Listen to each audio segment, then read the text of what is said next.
buenas tardes. Bienvenidos a este taller que es de Introducción al Diseño Experimental aplicado a entornos industriales. Mi nombre es William Ibáñez, soy ingeniero químico y máster en química industrial. Tengo experiencia un poco trabajando con precisamente este tipo de temas, ¿no? Utilizar herramientas estadísticas que permitan la optimización de procesos en entornos industriales. Y es precisamente de ello de lo que se trata este curso. Perdón, este pequeño taller. Entonces, el objetivo de este taller es precisamente brindarles esa información eh, básica, darles a conocer un poquito sobre qué se trata el tema y obviamente invitarles a que participen en el curso que se va a dictar a partir del 15 de septiembre, que es el diseño experimental aplicado en el desarrollo, optimización de procesos industriales, ¿sí? Em, Cualquier pregunta que se vaya presentando a lo largo de la presentación, pues les ruego que podamos escribirle en el chat. Me parece que todos tenemos acceso al chat, entonces ahí podemos escribir todas las inquietudes que se presenten.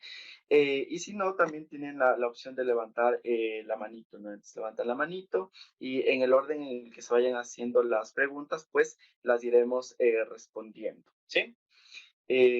Sin más, voy a proceder a compartirles la presentación. Ok, como les había dicho, este es un taller que se denomina Introducción al Diseño Experimental en Procesos Industriales.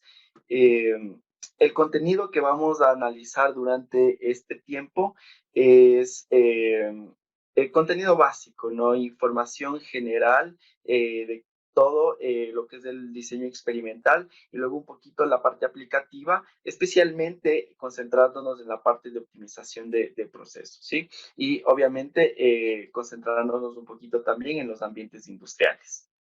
Entonces, como primer punto vamos a tener la investigación experimental y no experimental. Segundo punto, el diseño de experimentos. Como tercer punto, la planificación de un experimento. En el cuarto punto, los tipos de diseños experimentales más comunes que nos vamos a encontrar. Y finalmente, vamos a hablar un poquito sobre herramientas de optimización, ¿sí? Como este es un curso para todo público, entonces por ello es que vamos a partir de temas bastante sencillos para que podamos familiarizarnos con los términos que vamos a ir utilizando y se pueda captar el interés de todos, ¿de acuerdo? Entonces vamos a continuar.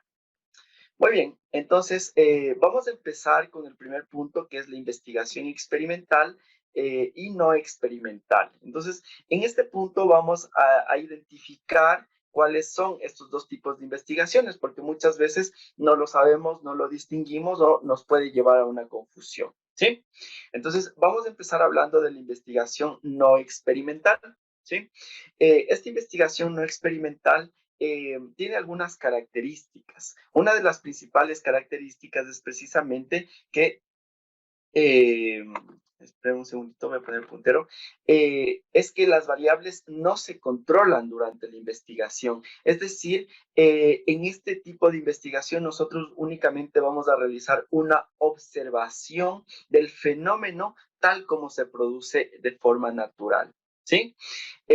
Por ello, se utiliza mucho para analizar hechos preexistentes y generalmente se trata de establecer unas relaciones causa-efecto entre las variables y obviamente entre las diferentes variables, ¿sí?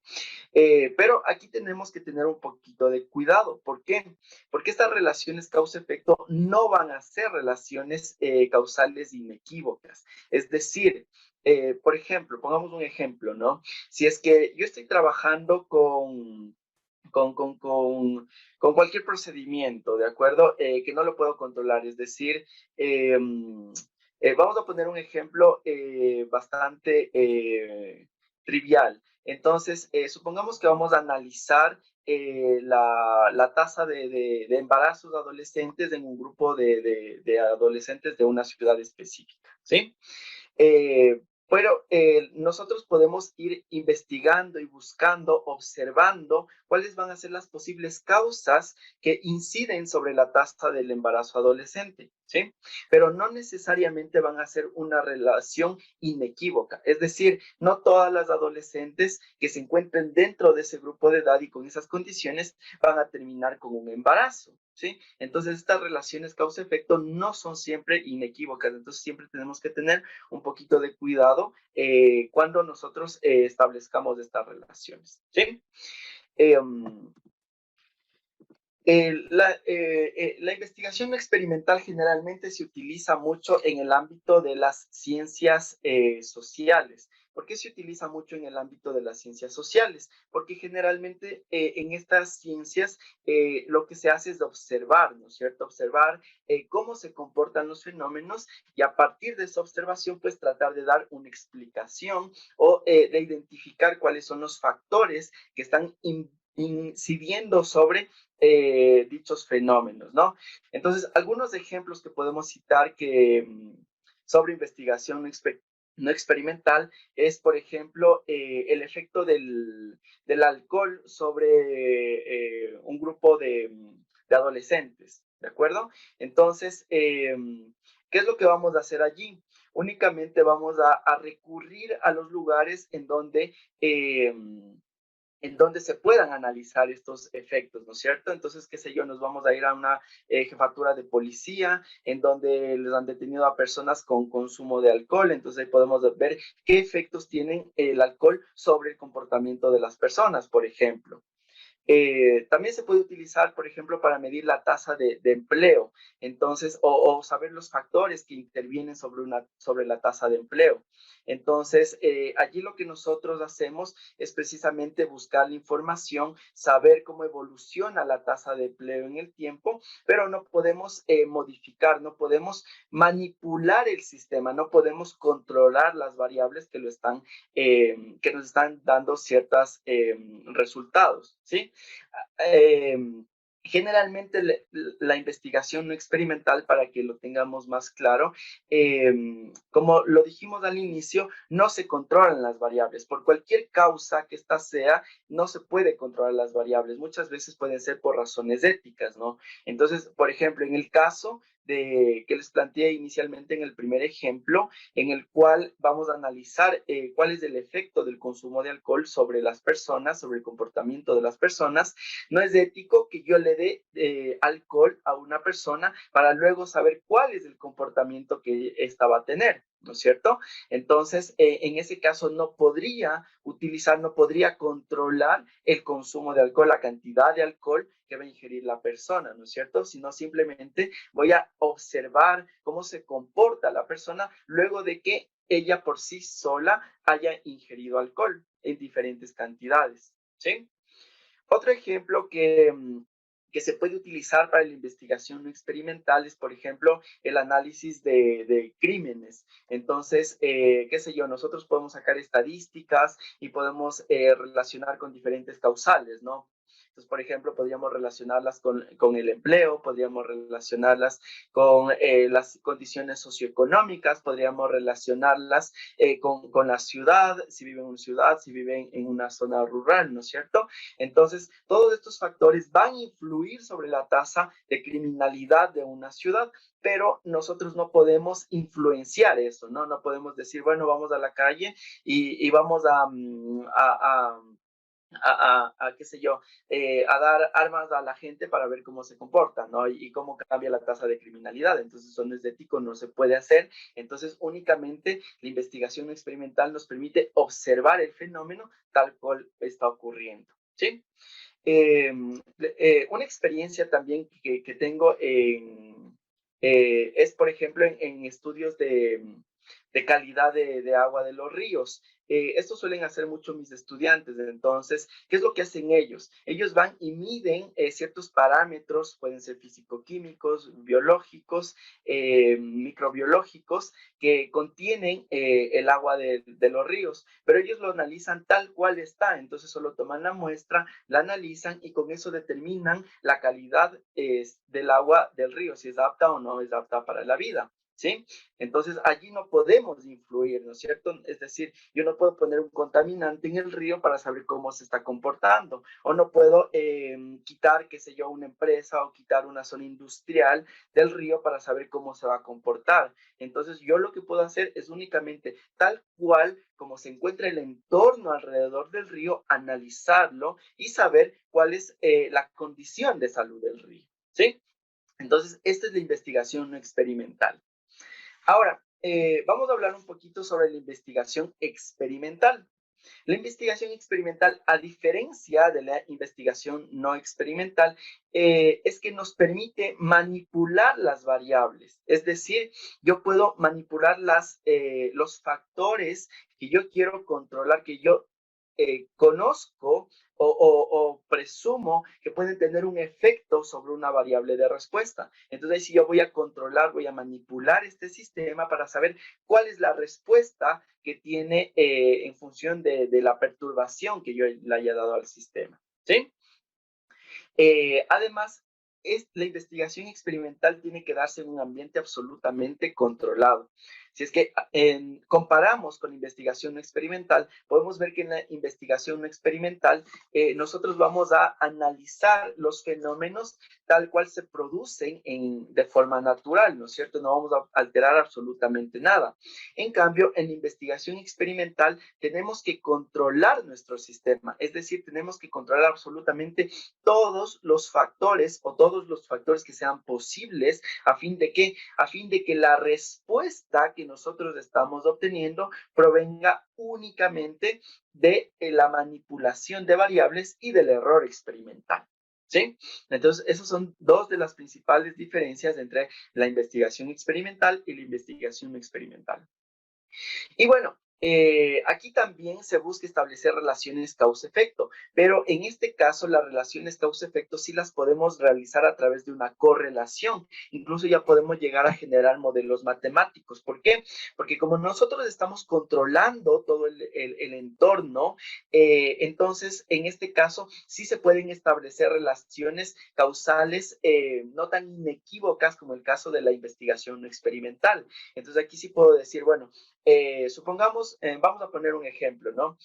Supongamos que estamos trabajando en una empresa que produce chocolates, ¿de acuerdo? Entonces, yo quiero disminuir el tiempo de producción del chocolate. Entonces digo, bueno, se me ocurre un nuevo procedimiento, ¿no? Digo, bueno, en lugar de hacer qué sé yo, la fundición del chocolate a 150 grados, la voy a hacer a 100 grados centígrados. Entonces, yo puedo ver el efecto que va a tener precisamente esta manipulación y este cambio en la temperatura sobre el tiempo de producción del chocolate.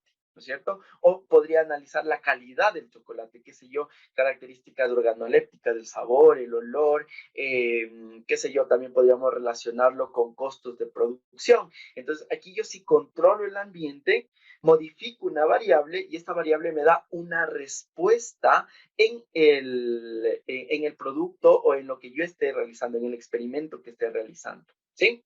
Entonces, aquí tenemos una clara diferencia, ¿no? Eh, para tratar de pasar a la siguiente parte, vamos a poner un ejemplo que nos permite identificar claramente cuál es una investigación experimental y una investigación no experimental. Y aquí vamos a utilizar un ejemplo bastante trivial, ¿no?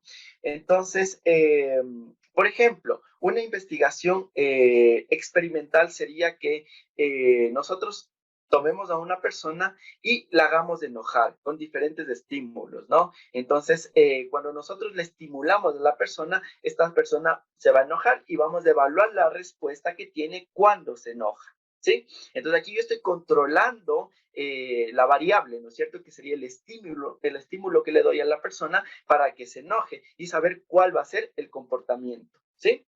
En cambio, en la investigación no experimental, yo lo que puedo hacer es simplemente observarle a la persona. Y cuando esta persona, por cualquier razón, llegue a enojarse, entonces yo puedo medir o puedo observar el comportamiento que tiene cuando ha llegado a enojarse. ¿Sí? Entonces, fijémonos la clara diferencia que tenemos entre la investigación experimental y no experimental. En la experimental tenemos un estímulo, modificamos y medimos la respuesta, ¿no es cierto? En la no experimental, en cambio, simplemente observamos el fenómeno tal cual se produce y tratamos de establecer una relación causa-efecto, ¿sí? Voy a revisar la lista de participantes. A ver si es que tenemos alguna pregunta. Parece que no. De igual forma, pueden dejar las preguntas en el chat, ¿no? Y si se les ocurre algún ejemplo de investigación experimental o investigación no experimental, igual les pediría que lo pongan en el chat, ¿no? O puedan pedir la participación y así vamos haciendo este taller un poquito más interactivo. Ok, entonces vamos a continuar. Ahora vamos a analizar un poquito las definiciones formales que tenemos sobre la investigación experimental. Una de las primeras definiciones nos dice que el experimento en el cual el investigador manipula una variable experimental no comprobada, ¿sí? En otra tenemos, es un proceso que consiste en someter a un objeto o grupo de individuos en determinadas condiciones, estímulos o tratamientos para observar los efectos o reacciones que se producen. Y la tercera, un ensayo en el que se manipula deliberadamente una o más variables, ¿sí? Entonces, como podemos ver que estas definiciones tienen varios puntos en común, ¿no es cierto? Y el principal punto en común es que todas hablan de manipulación de variables. Entonces, esa es la clave de la investigación experimental, que nos permite manipular las variables y en función de esta manipulación medir la respuesta, ¿sí? En determinado sistema. Entonces, esto lo podemos aplicar en varios campos, no solo industriales, sino que también nos podemos aplicar en campos científicos, ¿no? Entonces, el diseño experimental tiene una aplicación súper amplia en muchísimas disciplinas y ya la vamos a ir viendo de a poquito a lo largo de este taller, ¿no? Ahora vamos a hablar sobre algunas características que tiene la investigación experimental. Cuando estamos hablando de la investigación experimental, vamos a referirnos a variables independientes o factores experimentales, ¿sí? Que ambos términos son exactamente lo mismo. Ya sabemos que es una variable independiente, ¿no es cierto? Una variable independiente es aquella que puede tomar cualquier valor indistintamente, ¿sí? Entonces, estas variables independientes nosotros las podemos modificar. Y en el ámbito del diseño experimental, a estas variables independientes comúnmente se les denomina factores experimentales, ¿sí? Entonces, el investigador generalmente es el que manipula los factores que van afectando al experimento y finalmente a través de la observación, pues vamos a ver qué efectos se obtuvieron con esta manipulación. Otra característica importante es que se tienen que establecer grupos de control. ¿Para qué me sirve un grupo de control? Para yo saber si es que en realidad se está produciendo un efecto con la manipulación de la variable, ¿no es cierto? Entonces, yo tengo que tener siempre un grupo que inalterable, que mantenga las mismas condiciones de siempre, y otro grupo en el cual yo voy a modificar alguna de las condiciones, ¿sí? Para que esto quede un poquito más claro, vamos a poner otro ejemplo. Supongamos que yo quiero probar un nuevo tipo de abono, ¿de acuerdo? En la siembra de cualquier producto agrícola, que se llama maíz, ¿de acuerdo? Entonces, ¿qué es lo que voy a hacer? Voy a tener una parcela con los maíces, en la cual voy a sembrar el maíz utilizando el método tradicional, es decir, voy a utilizar el abono de toda la vida, voy a darle la misma tasa de riego y voy a mantener las mismas condiciones que siempre he mantenido tradicionalmente, ¿sí? Entonces, a esta parcela la voy a llamar mi grupo de control, porque esta parcela es la que me va a permitir contrastar con el grupo en el cual yo voy a modificar las variables, ¿sí? Entonces, voy a tener una segunda parcela y en esta segunda parcela sí voy a aplicar el nuevo abono, ¿de acuerdo? Y voy a mantener las mismas condiciones, es decir, la misma condición de riego, las mismas condiciones de luz, etcétera, etcétera. Es decir, el grupo de control y mi nueva parcela de experimentación tiene que tener exactamente las mismas condiciones. Lo único que voy a cambiar es que en la nueva parcela voy a poner el nuevo abono que quiero probar. Entonces, el rendimiento que tenga de la plantación va a verse influenciado por el tipo de abono, ¿no es cierto? Entonces, ahora sí, yo podría contrastar si es que en realidad estoy obteniendo un mayor rendimiento fruto del nuevo abono o si estoy manteniendo las mismas condiciones que con el abono anterior, ¿sí? Entonces, eso es lo que nos permite hacer un grupo de control. Y finalmente, la aleatorización. La aleatorización es súper importante. ¿Por qué? Porque la aleatorización nos permite dispersar, nos permite que el error experimental se encuentre distribuido de manera homogénea en todas las unidades experimentales, ¿sí? ¿A qué me estoy refiriendo con esto? Supongamos que cuando en el mismo ejemplo, ¿no? Yo voy a sembrar las semillas en la parcela A, que es mi grupo de control, y voy a sembrar las semillas en la parcela B. Pero ¿qué tal que no todas estas semillas tengan el mismo peso, por ejemplo? O no todas las semillas tengan las mismas características, porque puede darse, ¿no? Entonces, ¿qué es lo que va a pasar? Yo no puedo decir, bueno, la semilla 1, desde la semilla 1 hasta la semilla 10 voy a poner en la parcela A, y de la semilla 10 a la 20 la voy a poner en la parcela B, porque en el momento en el que yo estoy dándole este orden, estoy sesgando y estoy poniendo el error experimental sobre una de las dos parcelas únicamente. Pero en el momento en el que yo aleatorizo completamente y todas las semillas las siembro de forma indistinta en las parcelas, entonces ahí estoy tal en todas las unidades experimentales, ¿de acuerdo? Entonces, esto me va a permitir que cuando yo realice el análisis estadístico de los datos, únicamente puede identificar claramente, los defectos del factor que quiero analizar y ya no el error experimental, sino que el error experimental va a estar distribuido de forma homogénea en todas las unidades experimentales. Y ahora vamos a pasar al siguiente punto, que es básicamente analizar qué es el diseño experimental, ¿de acuerdo?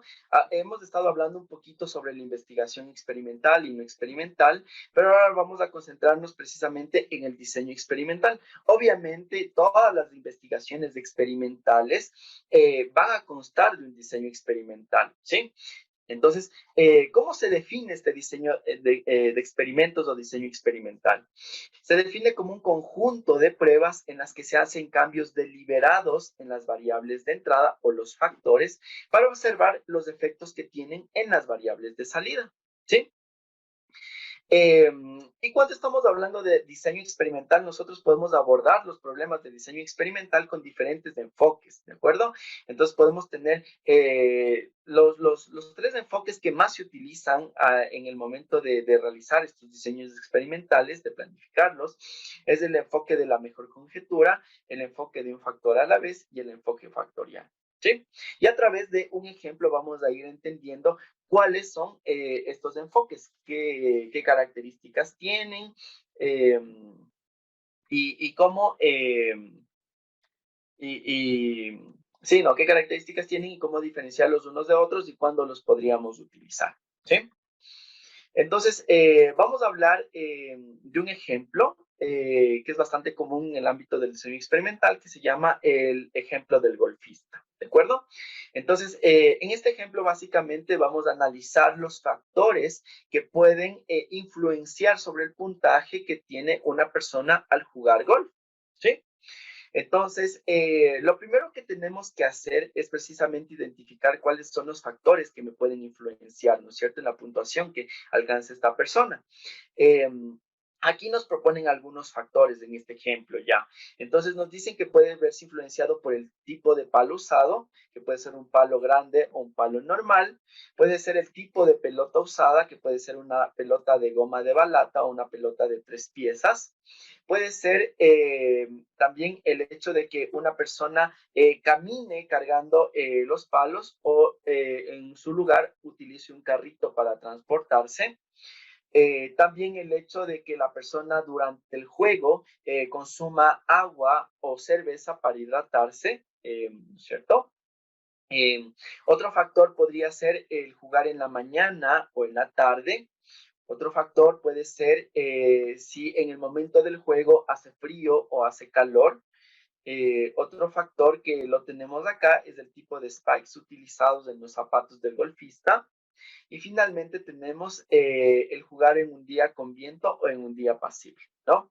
Obviamente todos estos factores que nosotros estamos citando aquí son factores que pueden influenciar sobre el resultado del juego, ¿no es cierto? De que yo alcance una mayor o una menor puntuación. Pero no todos estos factores son importantes o son determinantes. Entonces, eso también me permite realizar el diseño experimental, ¿no? Como ya lo vamos a ver más adelantito, nos va a permitir identificar aquellos factores que son más importantes, que tienen efectos más grandes sobre la variable de respuesta. ¿Sí? Vamos a continuar. Bueno, en este ejemplo del golfista también tenemos dos supuestos. El primero nos dice que con base en la experiencia se decide que los factores 5 a 8 pueden ignorarse porque sus efectos son irrelevantes, ¿no? Entonces, precisamente, los últimos tres factores que tenemos aquí, el hecho de jugar con frío o calor, el hecho de utilizar spikes, el tipo de spikes, y el jugar con viento o en un lugar apacible, por la experiencia nos dice que no tienen efectos muy relevantes, entonces los podemos dejar de lado y nos vamos a quedar únicamente con los primeros 5 factores, ¿sí? Que vamos a ir analizando cómo van a ir modificando la variable de respuesta. Muy bien, y vamos a empezar por el enfoque de la mejor conjetura.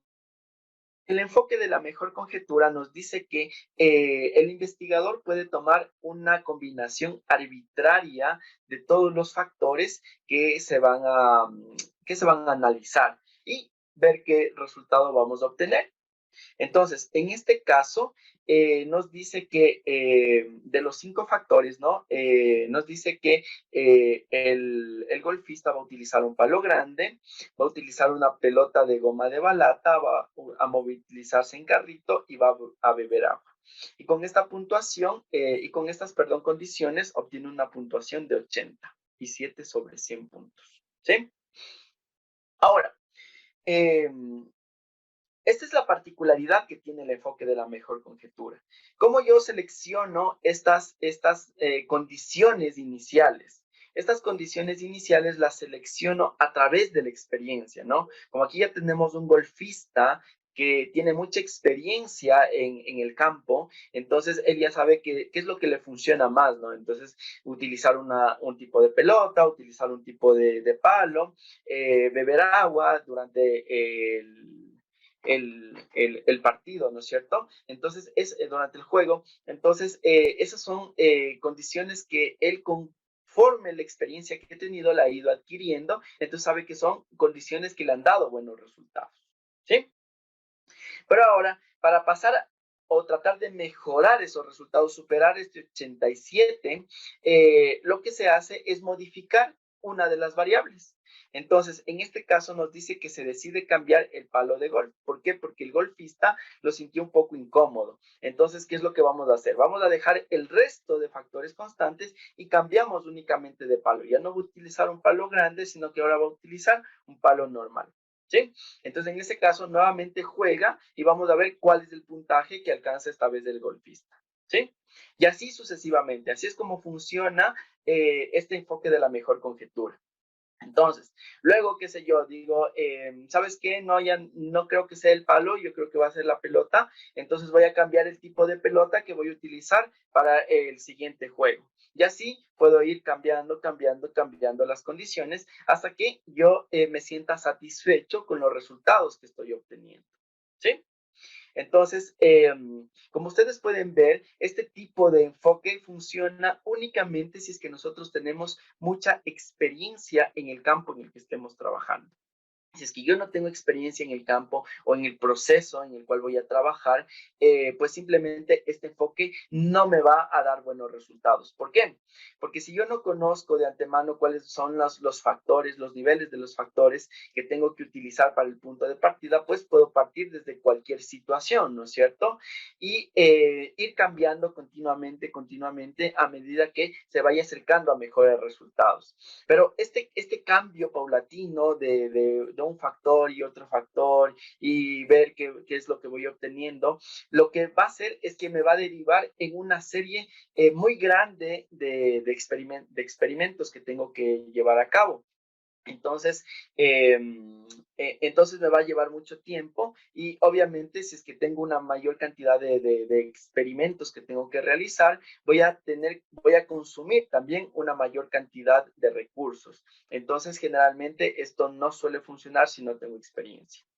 Otro caso también podría darse en el que por el azar, por ejemplo, yo puedo obtener un buen resultado al inicio.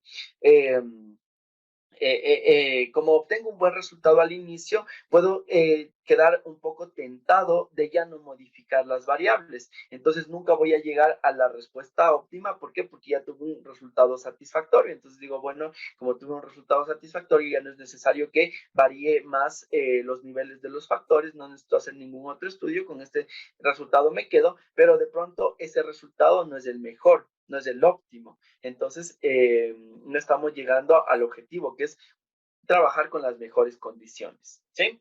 Entonces, ese es el ejemplo del golfista. No sé si hasta aquí estamos claros. ¿Tienen alguna pregunta, alguna duda?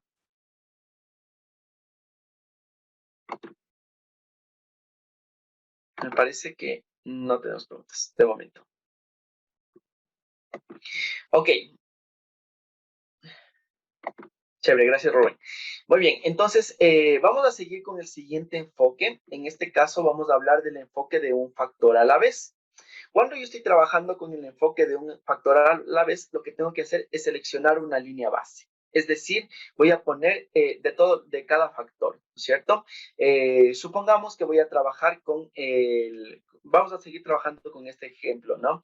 Entonces, bueno, voy a decir, voy a trabajar con todos los rangos bajos de mis factores. Entonces voy a utilizar un palo normal, voy a utilizar una pelota de goma, voy a utilizar el carrito para desplazarme y voy a beber agua durante el partido, durante el juego, ¿sí? Entonces, esa va a ser mi línea base. Allí voy a mantener absolutamente todas las experimentaciones. Y luego, ¿qué es lo que voy a hacer? Luego voy a ir cambiando uno a uno los factores al siguiente nivel. Es decir, voy a mantener todos en las mismas condiciones y cualquiera de los cuatro factores le cambio al siguiente nivel. Y ahí voy a ver qué comportamiento tiene mi factor, ¿sí? Es decir, entonces, qué sé yo, si yo inicié jugando con un palo tipo grande, voy a mantener el resto de condiciones constantes y voy a cambiar únicamente al palo normal, ¿sí? Y voy a ver el efecto que tiene el palo sobre la puntuación. Luego, regreso nuevamente a la línea base y cambio otro factor. Entonces, voy a cambiar el tipo de pelota. Analizo el tipo de pelota, veo el efecto que tiene y regreso nuevamente a la línea base. Cambio otro factor y así sucesivamente. Entonces, lo que me permite hacer este tipo de enfoque es ir conociendo cómo va comportándose cada uno de los factores, ¿sí? Es decir, estos factores, qué efecto van a tener sobre la variable de respuesta, ¿sí? Pero si es que yo quiero saber la interacción de los factores, es decir, si yo combino el factor A con el factor B, es decir, el tipo de pelota con el tipo de palo, no puedo saber qué efecto va a tener. ¿Por qué? Porque yo hice el análisis únicamente en las condiciones de la línea base. Y esa es una de las limitantes que tiene este enfoque de un factor a la vez. ¿Sí? Como podemos ver aquí, en este caso del ejemplo, podemos ver que el efecto que tiene el palo, ¿no? Si es que yo tengo un palo, si es que uso un palo tipo grande, puedo alcanzar una mayor puntuación en contraste si utilizo un palo de tipo normal.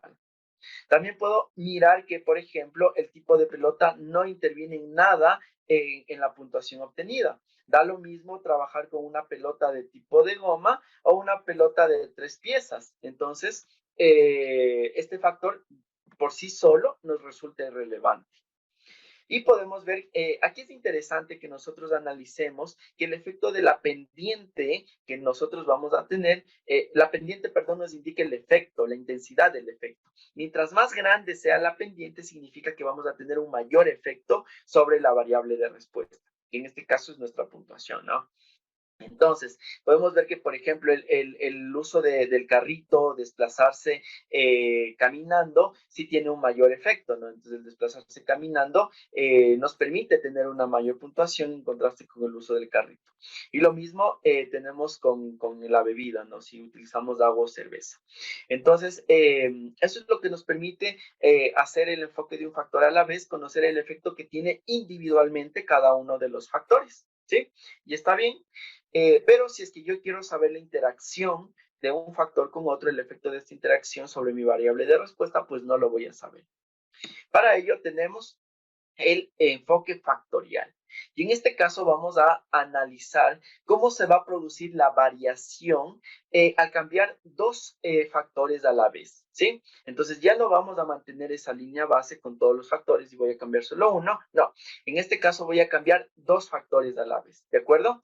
Entonces vamos a analizar la puntuación que alcanzó el golfista cuando trabajó con estos dos factores. Vamos a analizar el tipo de pelota y el tipo de palo, ¿sí?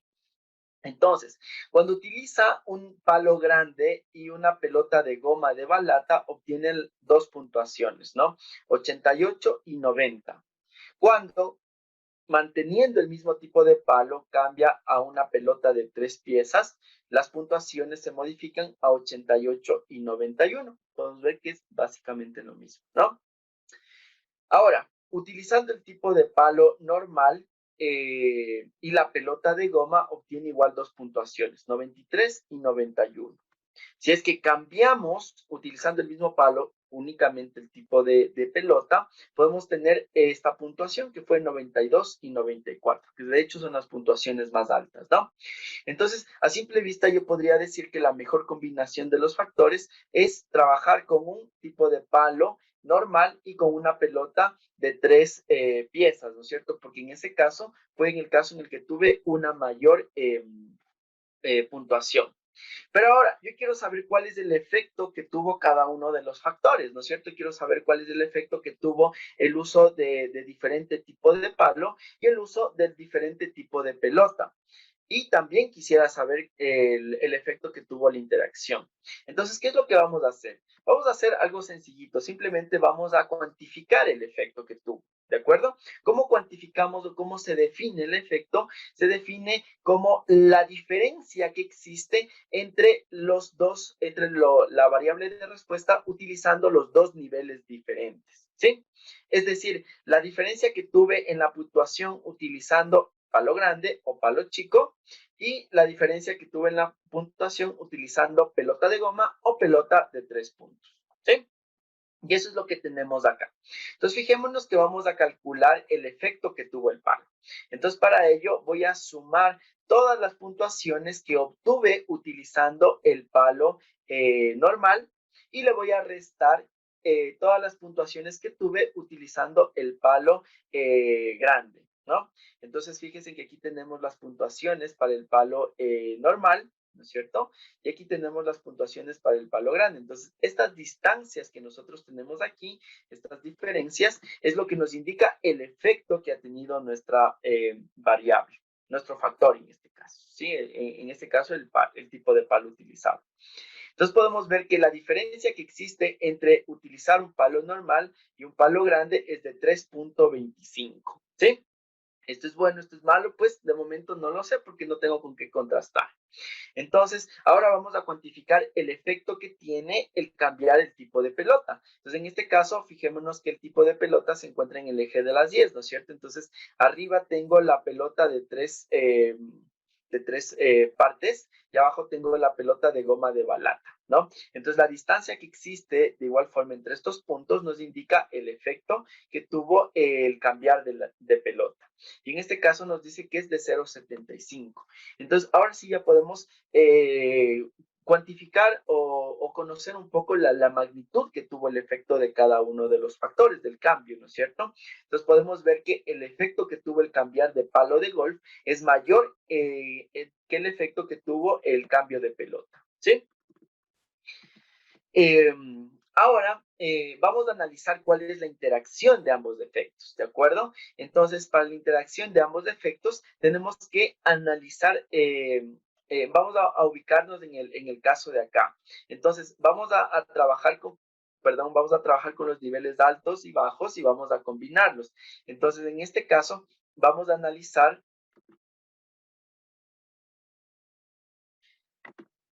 perdón, en este caso, vamos a analizar el, el efecto que tuvo utilizar un palo grande combinado con la pelota de tres partes y un palo pequeño combinado con la pelota de goma de balata y viceversa, ¿no?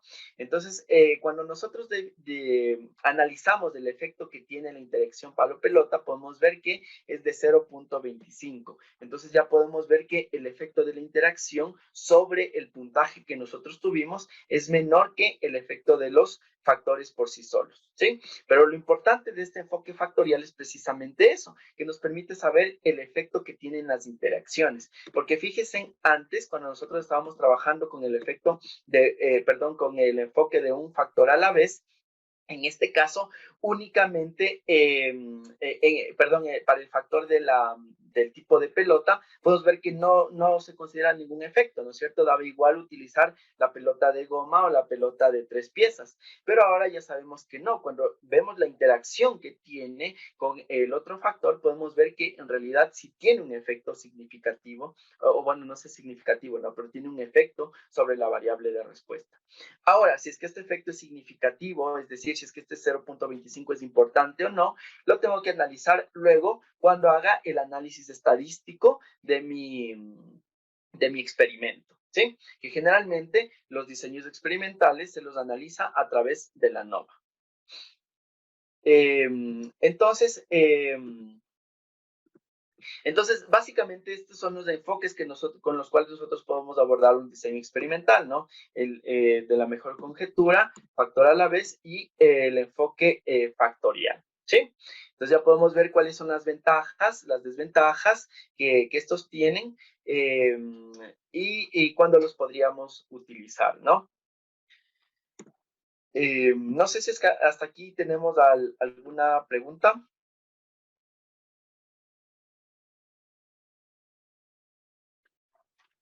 Me parece que no.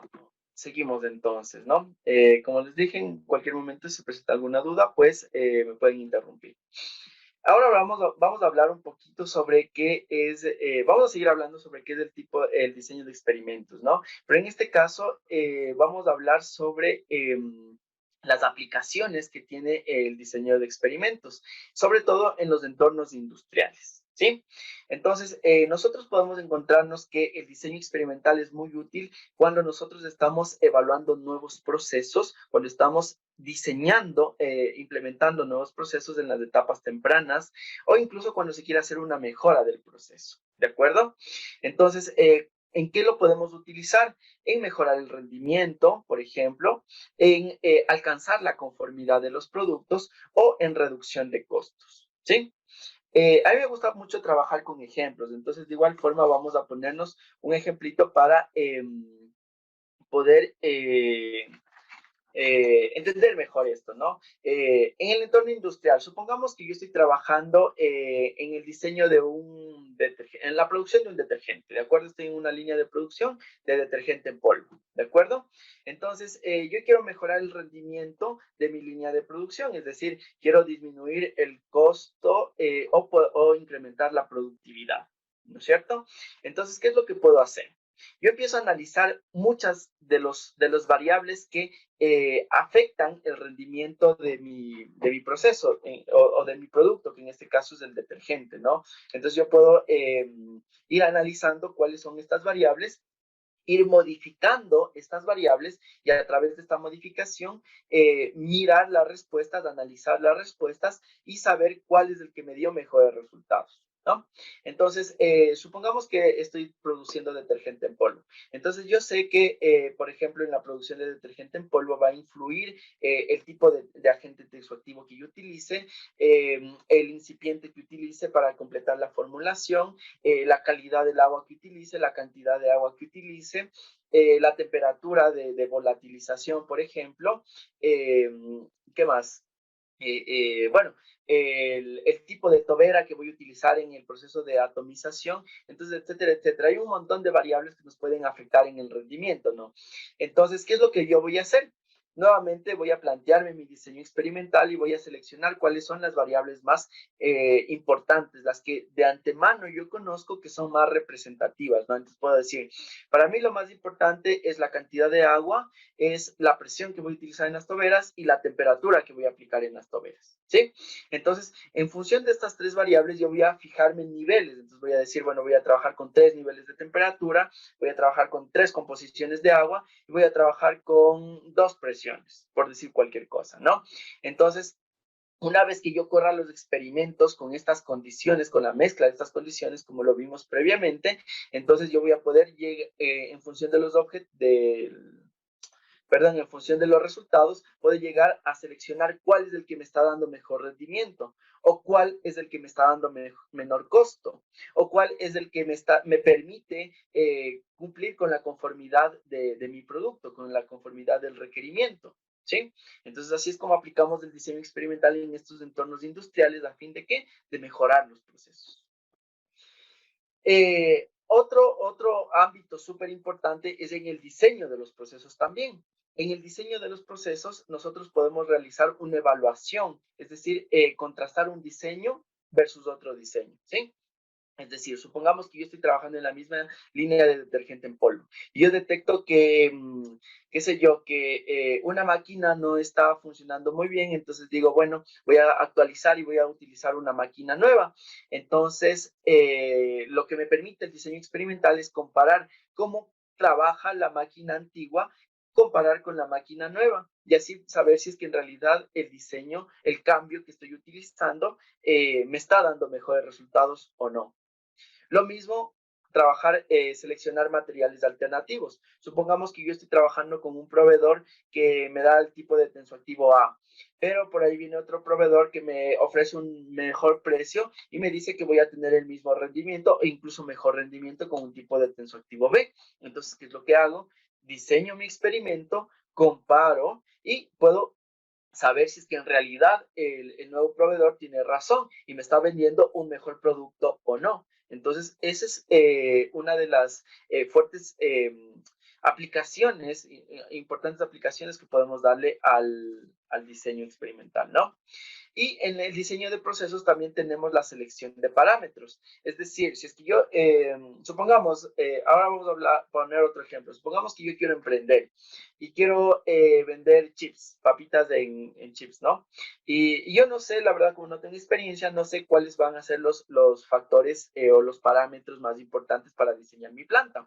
Entonces, a través del diseño experimental, yo puedo ir citando todos los factores como lo vimos y puedo identificar cuáles son los factores que van a tener mayor importancia y sobre ellos es con los cuales voy a trabajar. ¿Sí? Entonces, por ejemplo, aquí vamos a identificar, qué sé yo, para la producción de chips, ¿no? La temperatura de fritura, la cantidad, qué sé yo, el tipo de aceite, si le pongo sal o no durante la fritura y todo ese tipo de cosas, ¿no? Entonces, con el diseño experimental yo puedo ir identificando cuáles son las variables más importantes, las que me producen un mayor efecto y obviamente identificar cuáles son las mejores condiciones de esas variables y con eso diseñar mi proceso. ¿Sí? Entonces pueden ver que tiene aplicaciones muy importantes tanto en la mejora como en el diseño de procesos, en la mejora y en el diseño de productos, ¿no?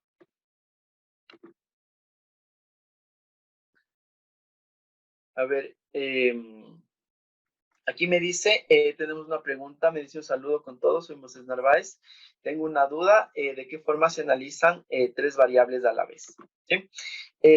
Bueno, Esa pregunta te la voy a responder un poquito más adelante en la charla, porque vamos a hablar precisamente de los tipos de diseños experimentales que tenemos. Entonces, cuando hablemos de estos tipos de diseños experimentales, pues vamos a ver cuando tenemos muchísimos factores, ¿de acuerdo? Precisamente cuando hablemos de los diseños factoriales. Entonces, ahí te voy a responder esa pregunta. A ver, un segundito. Solo quiero ver cómo vamos con el tiempo para no extenderme mucho. Ok, entonces ahora vamos a empezar con el tercer punto, que es la planificación del experimento, ¿de acuerdo? Entonces, en las partes previas ya sabemos, ya conocemos qué es el diseño experimental, para qué nos sirve, ¿no es cierto? Pero ahora tenemos que saber cómo voy a planificar el experimento, qué es lo que tengo que hacer para poder lograr tener un diseño experimental exitoso, ¿sí? Entonces, el primer paso es la identificación del problema. Eh, también, además de la identificación, aquí tenemos que realizar la enunciación del problema, es decir, describirlo de forma clara, de forma concisa, identificar claramente cuál es mi objetivo, ¿de acuerdo? Entonces, supongamos que yo quiero desarrollar un nuevo producto. Entonces, no, el objetivo de mi diseño experimental sería identificar las mejores condiciones para el diseño, ¿no es cierto? En otro caso, podría ser que yo estoy trabajando en una industria y quiero mejorar el producto. Entonces, en ese caso, voy a buscar una estrategia de optimización. ¿Sí? Entonces, siempre tengo que tener claro qué es lo que quiero hacer. O por el contrario, supongamos que yo me encuentro en un proceso nuevo, que hay 1 millón de variables y yo no sé cuáles son las más importantes. Entonces, ahí yo lo que tengo que hacer es un tamizado para seleccionar las variables que sean más importantes en mi experimento. ¿Sí? Entonces, eso es súper importante, que nosotros identifiquemos claramente cuál es el problema, lo enunciemos bien y planteemos claramente los objetivos. Sepamos hacia dónde queremos llegar, hacia dónde vamos a llegar con este diseño experimental. ¿Sí? El segundo punto es la selección de los factores, rangos y niveles. ¿Sí? Como ya les había comentado previamente, en el diseño experimental, cuando nos estamos refiriendo a factores, nos estamos refiriendo a las variables independientes. Es decir, aquellas variables que yo le puedo dar cualquier valor, que pueda tomar cualquier valor en absoluto, ¿no es cierto? Sin importar. Entonces, yo tengo que ir seleccionando estas variables, tengo que ir identificando dependiendo del proceso en el que me encuentre. Tal es el caso que tuvimos aquí en el ejemplo del golfista, ¿no es cierto? En el ejemplo del golfista nosotros fuimos identificando cuáles son las variables que afectan en la puntuación en un juego de golf, ¿no es cierto? Entonces identificamos 8 variables y de estas variables, de hecho, descartamos 3 porque previamente se identificaron que no tienen efectos muy significativos en base a la experiencia, ¿no? Entonces, eso es lo que tenemos que hacer siempre, ir identificando cuáles van a ser las variables que me afectan en el proceso. Y de ellas, en función de la experiencia, en función de la literatura, en función de estudios previos, yo puedo ir priorizando las variables que yo considero más importantes para incluir en el estudio, ¿no? ¿Por qué es importante priorizar estas variables? Supongamos que yo identifico 15 variables en el proceso, pero imagínense trabajar con 15 variables y 2 niveles nada más. Yo tendría que tener 2 elevado a la 15 unidades experimentales para ir probando todas o ir seleccionando una por una, ¿no? Que igual nos van a salir un montón de experimentos. Entonces, yo priorizo las variables precisamente para disminuir el número de unidades experimentales y esto obviamente va a disminuir los costos de la experimentación, ¿sí? Entonces, por eso tenemos que ir seleccionando cuáles son las variables. Cuando estamos haciendo la selección de variables, voy a escribir un poquito, ¿de acuerdo? Cuando estamos haciendo la selección de variables, nosotros podemos encontrarnos con los factores potenciales de diseño y los factores de ruido, ¿de acuerdo? Estos factores potenciales de diseño son factores que yo conozco que tienen un efecto sobre la variable de respuesta y además son factores que me pueden interesar estudiar, ¿de acuerdo? Y estos factores de ruido son factores que yo conozco de igual forma que me van a cambiar la respuesta, pero puede ser que el efecto sea muy pequeñito, que no me interese estudiarlos, o también puede ser que simplemente no son controlables y no los puedo estudiar, ¿de acuerdo? Cuando estamos hablando de este tipo de factores de ruido, generalmente nos vamos a referir, por ejemplo, a las condiciones climáticas. Yo no puedo controlar el clima, ¿no? Entonces, supongamos que yo estoy trabajando con una plantación nuevamente y quiero evaluar los factores que van a influenciar sobre el rendimiento que tenga la planta. Entonces, aquí yo voy a ir analizando, por ejemplo, el tipo de semilla, voy a ir analizando la frecuencia de riego, voy a ir analizando el uso de agroquímicos, abonos, el suelo, qué sé yo, un montón de factores, ¿no?, que nos pueden influenciar.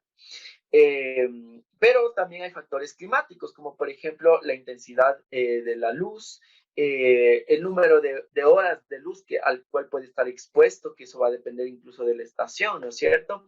La presencia de lluvias, la humedad, viento.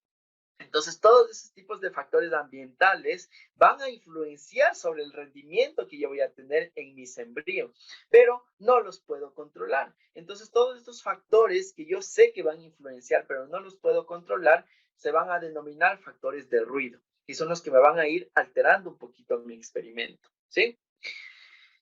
Cuando estamos trabajando en el diseño experimental, ya sabemos que tenemos que trabajar en un ambiente controlado. Entonces, es importante que nosotros tratemos de darle las mismas condiciones a todas las unidades experimentales para que el efecto que tienen estos factores de ruido no nos opaque el efecto que va a tener los factores que nosotros vamos a analizar, ¿sí? Dentro de estos factores potenciales de diseño, nosotros nos vamos a encontrar con los factores de diseño y nos podemos encontrar con factores de bloque. Los factores de diseño son aquellos que sí me interesa estudiar, que son los más relevantes, los más representativos, y los factores de bloque son factores que de alguna forma yo sí los puedo controlar, pero simplemente no me interesa estudiarlos. Entonces, estos me permiten distribuir las unidades experimentales en unidades homogéneas a fin de disminuir el error experimental, distribuir el error experimental y eliminar el efecto sobre las unidades experimentales que tenga este factor que no me interesa analizar, ¿sí? Ahora, una vez que yo he elegido los factores, ya digo, bueno, a mí para el caso del sembrío me interesa trabajar con el tipo de semilla, con el tipo, me interesa trabajar con el tipo de semilla, me interesa trabajar con la frecuencia de riego y pare de contar, ¿de acuerdo? Entonces, yo voy a tener únicamente dos factores. Entonces, voy a tener el tipo de semilla y voy a tener la frecuencia de riego. Entonces, estos van a ser mis factores de diseño. Yo voy a analizar cuál va a ser el efecto que tienen estos factores de aquí. Ahora, una vez que yo he seleccionado los factores, tengo que seleccionar los rangos y niveles. ¿Qué es el rango de un factor? El rango son los límites máximos y mínimos en los cuales voy a modificar el factor. Y los niveles, los valores que le voy a dar a cada uno de los factores, es decir, los valores que le voy a dar a las variables independientes, ¿no? Entonces, por ejemplo, supongamos que yo quiero analizar 3 tipos de semillas, entonces mi rango obviamente van a ser los 3 tipos de semillas y mis niveles van a ser la semilla tipo A, que va a ser la primera, la semilla tipo B, que va a ser la segunda, y la semilla tipo C, ¿sí? Entonces identifico factor y luego en los factores identifico los niveles con los cuales voy a trabajar.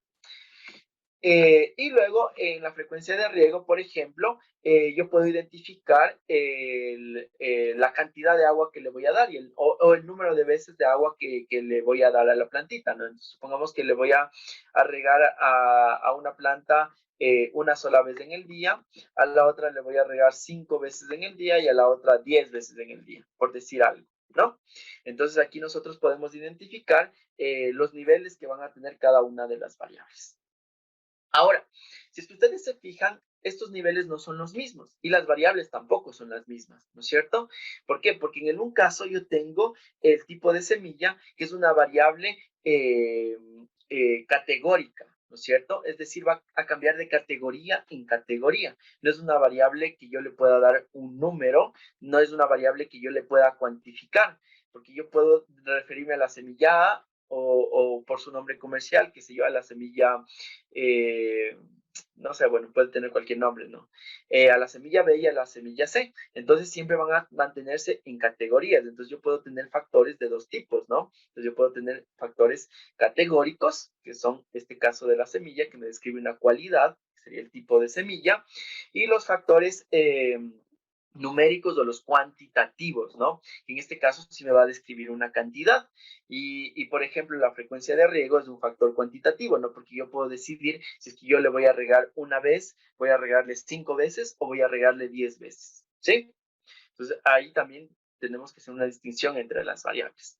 Ahora, cuando nosotros estamos hablando de este tipo de factores cualitativos, nosotros podemos encontrarnos de igual forma con dos tipos de variables, las variables continuas y las variables discretas.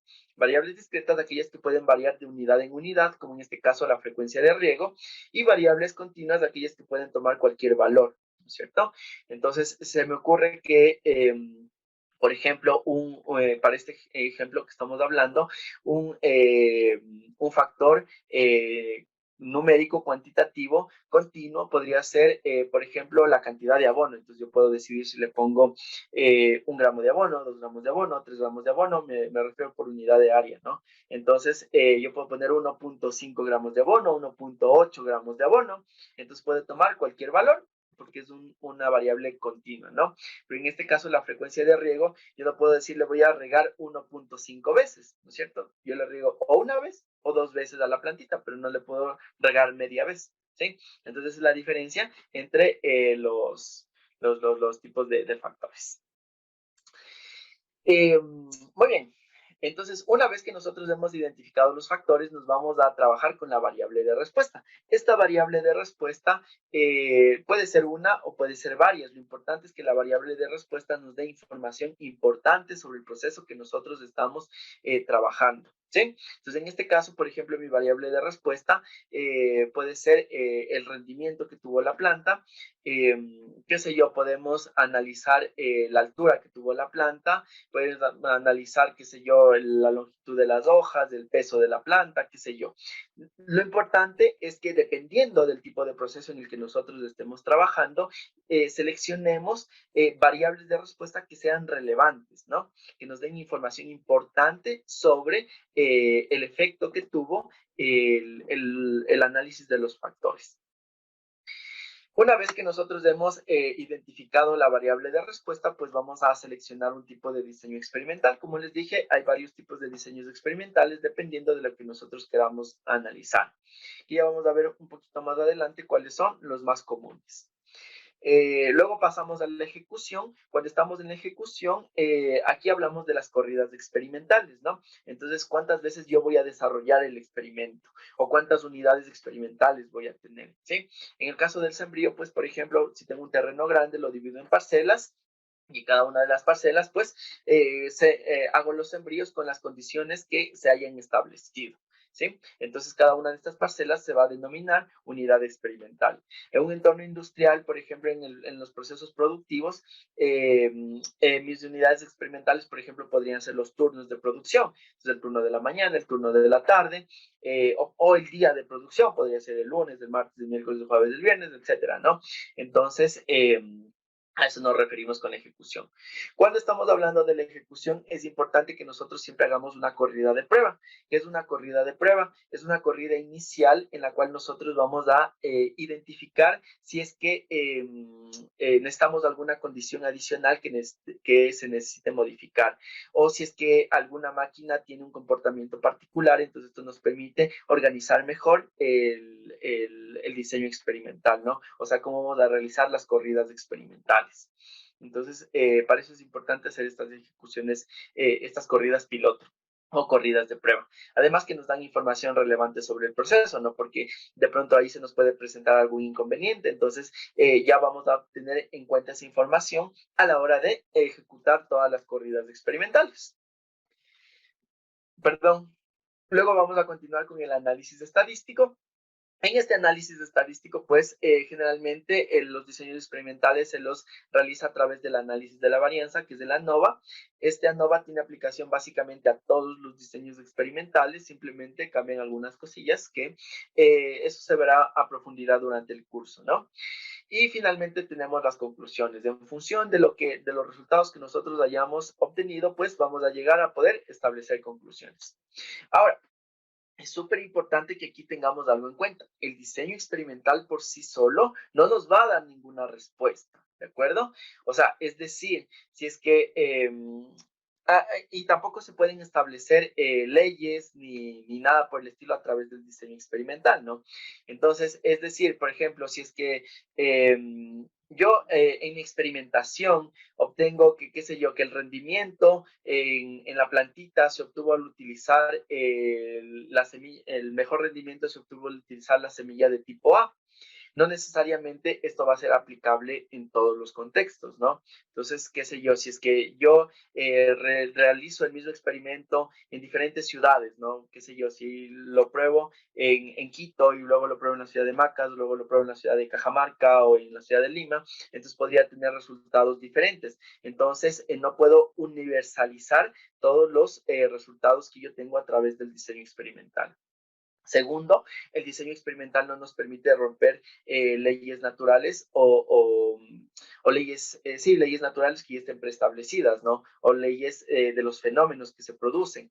Por ejemplo, si es que yo estoy analizando el tiempo de reacción de una reacción química y ya tengo un tiempo límite que me marca la cinética de la reacción, yo no puedo decir que a través de la modificación de variables puedo rebasar esa barrera que ya me está marcando el sistema en sí, ¿de acuerdo? Entonces, en el caso de que yo llegue a determinar ese tipo de cosas, tengo que tener la suficiente capacidad de distinguir entre una conclusión equívoca o no, porque, como les digo, el diseño experimental simplemente nos va a dar soporte para que nosotros tomemos la decisión y lleguemos a ciertas conclusiones, pero por sí solo no nos va a dar ninguna respuesta, ¿sí? Entonces es una herramienta súper útil, sí, pero no nos da respuestas y sobre todo no podemos generar leyes a través del diseño experimental, porque siempre va a estar sujeto a las condiciones en las cuales nosotros hicimos el experimento.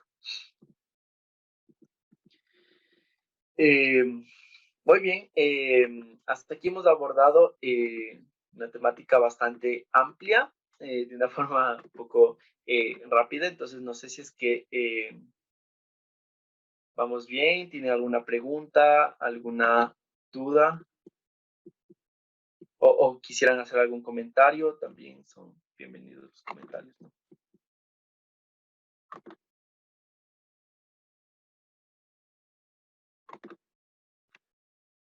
Ok. Muy bien, entonces ahora sí vamos a empezar a hablar un poquito sobre los tipos de diseño experimental que nos podemos encontrar o los más comunes que los vamos a encontrar. Entre los diseños experimentales, el más común, el más sencillo, es el diseño completamente aleatorizado, ¿sí? Que se le conoce comúnmente como el DCA. Este diseño experimental se lo utiliza generalmente cuando nosotros queremos analizar un solo factor, pero nos permite que este factor tenga varios tratamientos, ¿sí? Entonces, por ejemplo, en el caso anterior, si yo quisiera analizar el tipo de semilla utilizada, únicamente el tipo de semilla, pues podría utilizar un diseño completamente aleatorizado. Y el tipo de semilla lo vamos a conocer como tratamiento. Entonces me permite comparar entre los resultados de diferentes tratamientos, ¿no? En el caso anterior yo tenía 3 niveles diferentes, ¿no es cierto? En el ejemplo que nos pusimos teníamos 3 tipos de semilla, la semilla A, la semilla B y la semilla C. Entonces cada una de estas semillas va a constituir un tratamiento. Entonces voy a comparar el tratamiento A con el tratamiento B y con el tratamiento C. Una característica súper importante de este diseño completamente aleatorizado es precisamente lo que su nombre lo dice, es que es completamente aleatorizado. ¿Esto qué quiere decir? Que absolutamente todas las unidades experimentales se las distribuye de forma aleatoria. Entonces, para que me entiendan un poquito mejor, vamos a poner un ejemplo. ¿De acuerdo? Entonces, supongamos que yo tengo 3 parcelas para realizar esta experimentación, ¿no? Entonces, tengo la parcela 1, tengo la parcela 2 y tengo la parcela 3. Y tengo 3 tipos de semillas que les voy a asignar. Tengo la semilla de tipo A, tengo la semilla de tipo B y tengo la semilla de tipo C, ¿sí? Ahora, ¿cómo yo garantizo que este experimento sea completamente aleatorio?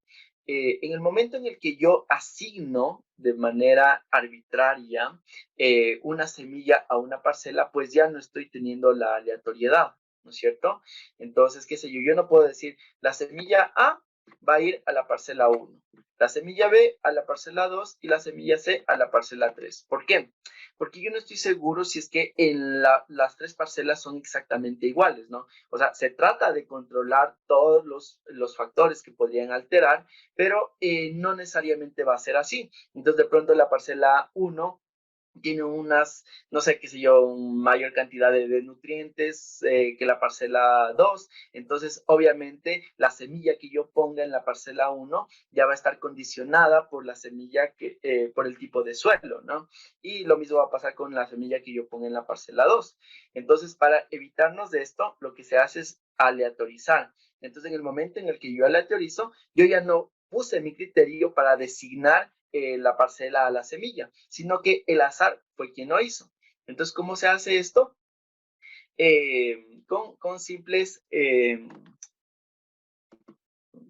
estrategias de aleatorización, ¿no? Entonces, una de las más sencillas que podemos hacer es la generación de números aleatorios o lo que hacen las ánforas, ¿no? Entonces, ¿qué es lo que vamos a hacer? Vamos a colocar 3 numeritos, 3 papelitos dentro de una ánfora en la que tengan las 3 parcelas, ¿no? La parcela 1, la parcela 2 y la parcela 3. Y en otra ánfora vamos a colocar de igual forma las 3 tipos de semilla, la semilla A, la semilla B y la semilla C. Entonces, de la una ánfora vamos a sacar una parcela y de la otra ánfora vamos a sacar una semilla. Entonces, esa va a ser la asignación que se realice, ¿de acuerdo? ¿Por qué? Porque estoy tomando al azar la parcela y estoy tomando al azar la semilla. Entonces, ahí ya no estoy poniendo mi criterio para seleccionar, para designar la parcela, la semilla correspondiente, ¿no? Entonces, en ese caso podría ser que, por ejemplo, la parcela 1 me diga que ponga la semilla C, la parcela 2 la semilla A y la parcela 3 la semilla B. Puede ser cualquier combinación posible, ¿no? En función del azar. Este tipo de diseños experimentales, como ya les comenté al inicio, se utiliza generalmente cuando nosotros vamos a trabajar eh, con un solo factor, ¿de acuerdo? Este factor puede tener muchísimos tratamientos, muchísimos niveles, pero vamos a trabajar únicamente con un factor, ¿sí? Y como estamos trabajando con un solo factor, entonces precisamente nos permite hacer esto, nos permite distribuir de forma completamente aleatoria las unidades experimentales. Por eso es un diseño completamente aleatorizado.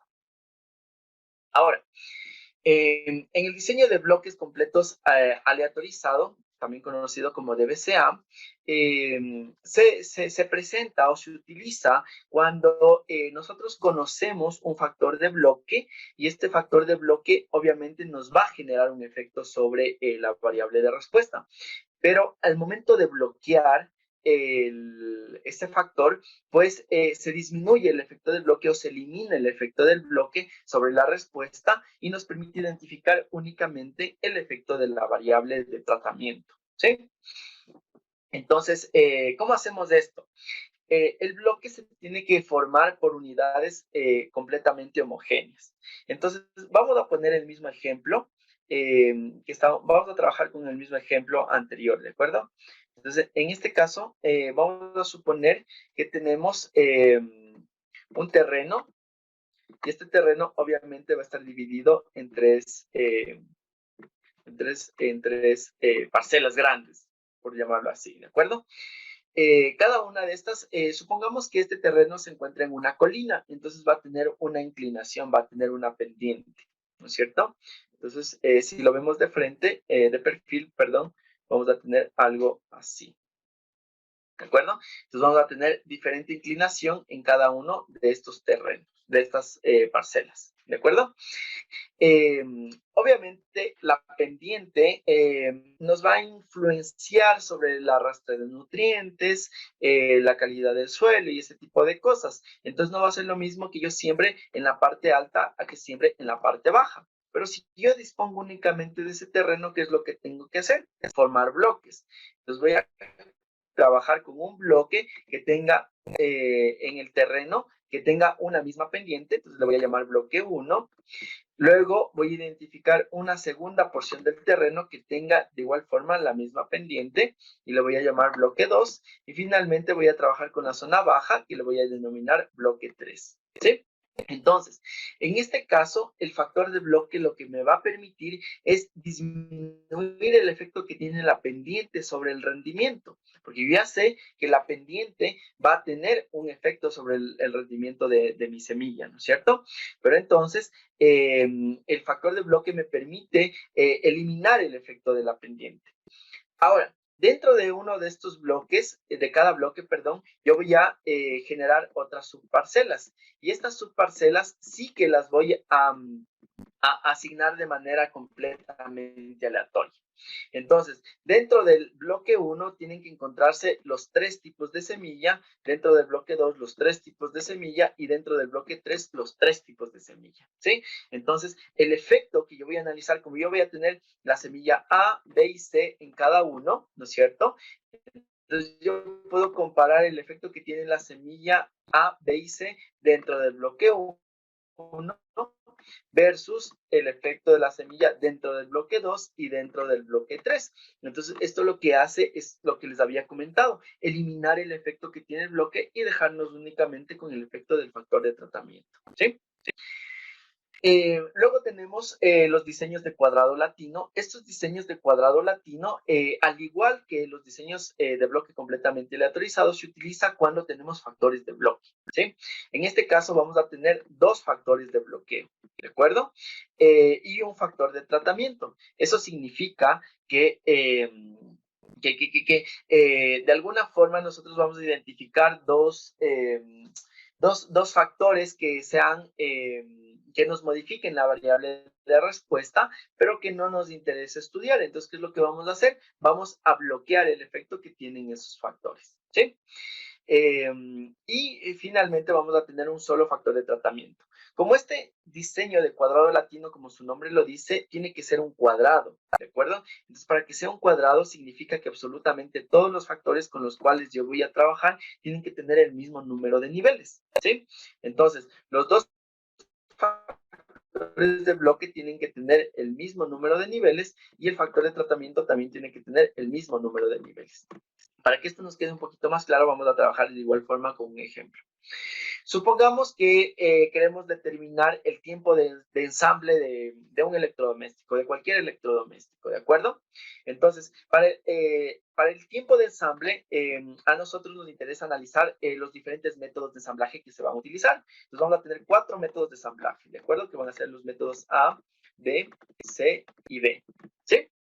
Y vamos a identificar otros dos factores que nos pueden afectar en el proceso de ensamblaje, en el tiempo de ensamblaje. Uno de los factores puede ser, qué sé yo, el día en el cual se produce el ensamblaje, ¿de acuerdo? Entonces vamos a tener que tenemos 4 días a la semana que se ensambla ese electrodoméstico. Entonces vamos a tener, qué sé yo, lunes, martes, miércoles y jueves, ¿sí?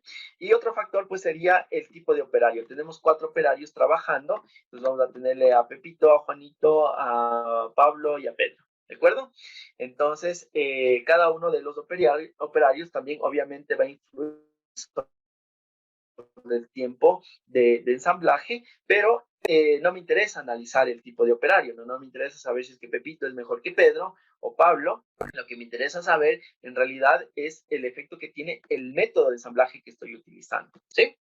Entonces, fíjense que en este caso, todos los factores que vamos a trabajar tienen el mismo número de niveles. Entonces, yo voy a tener 4 métodos, voy a tener 4 días de la semana y voy a tener 4 operarios diferentes, ¿sí? Entonces, ahí voy a tener el cuadrado. Entonces, como su nombre lo dice, tenemos un cuadrado, ¿no es cierto? Entonces, en el un eje, nosotros vamos a poner un bloque. En este caso sería el día de la semana, ¿de acuerdo? Tenemos lunes, martes, miércoles y jueves. Y en el otro eje vamos a tener el operario. Entonces tenemos Pablo, Pedro, Juan y Pablo, creo que, bueno, no me acuerdo, ¿no? Entonces tenemos los 4 operarios. Entonces fíjense que aquí ya se van formando estas unidades experimentales, ¿no? Y finalmente, dentro de cada uno de estos niveles, tienen que distribuirse los tratamientos que nosotros vamos a utilizar. Y los tratamientos los vamos a denominar por las letras latinas. Por eso es cuadrado latino, ¿de acuerdo?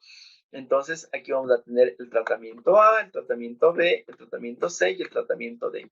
Importante que que en la distribución de los tratamientos no se puede repetir ni en filas ni en columnas, ¿de acuerdo? Entonces, aquí vamos a empezar con el tratamiento B, C, D y A.